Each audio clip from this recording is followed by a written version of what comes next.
Chers membres de jury, chers modérateurs, j'ai l'honneur de vous présenter aujourd'hui ma thèse portant sur l'évaluation de l'efficacité de la radiothérapie dans la prise en charge des métastases osseuses de l'astabuloome. Pourquoi ce sujet? Les métastases osseuses, c'est une pathologie très fréquente avec une augmentation du nombre de cas malgré les progrès en oncologie. La localisation périastabulaire elle est présente dans 15% des cas avec un impact majeur sur la marche et donc sur la qualité de vie des patients. Mais alors vous allez me dire pourquoi est-ce qu'on discute de la radiothérapie alors qu'on a des chirurgies qui sont très efficaces avec des bons résultats fonctionnels? Eh bien, malheureusement, cette chirurgie elle nécessite un arrêt des traitements systémiques qui ont un lien direct avec la survie du patient. Elles ont un taux de complication important qui est de plus de 20%. Et surtout, il y a une mortalité dans l'année post-opératoire qui est de 50%. Alors malheureusement, vous l'avez bien compris, la chirurgie n'est pas la meilleure solution pour tous ces patients. On parle rapidement de la radiologie interventionnelle qui est une des armes aussi pour ces métastases avec les cimentoplasties et les ostéosynthèses. C'est surtout dans le traitement préventif. Donc, on peut faire des montages avec une vis, du ciment, 2 vis, 3 vis, beaucoup de vis, beaucoup de ciment.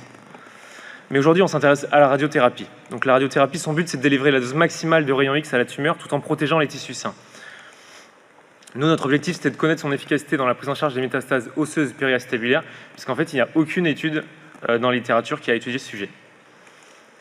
Nos objectifs secondaires, c'était les facteurs de risque d'échec de ce traitement et le taux de réossification lésionnelle. Pour cela, on a fait une étude observationnelle, rétrospective, multicentrique, basée sur nos RCP entre 2013 et 2023, soit 14 233 dossiers. Parmi ceux-là, on a retrouvé 273 lésions osseuses périastabulaires et 102 ont pu être inclus. Notre critère de jugement principal, c'était la chirurgie, qui était considérée comme un échec de la radiothérapie lorsqu'elle était réalisée secondairement. Donc notre résultat, avec un recul médian de 19 mois, on avait 90% d'efficacité de la radiothérapie. La fracture, c'était l'indication chirurgicale dans 70% des cas, et en moyenne à 5 mois après la radiothérapie. Le facteur d'échec, c'était la fracture, qui était retrouvée significativement, c'était le seul facteur significatif qu'on a retrouvé. La réossification, elle était partielle ou complète dans 44% des cas, les lésions progressaient dans près de 30% des cas, et à noter que les primitifs avaient un lien très important avec le taux de réossification. Donc les facteurs d'échec, c'est les fractures, et il faut noter que c'est un pronostic négatif sur la survie des patients. Ça a été largement démontré dans la littérature, et donc ça souligne l'intérêt majeur de l'ostéosynthèse préventive, surtout qu'il n'y a aucun score prédictif spécifique de cette localisation.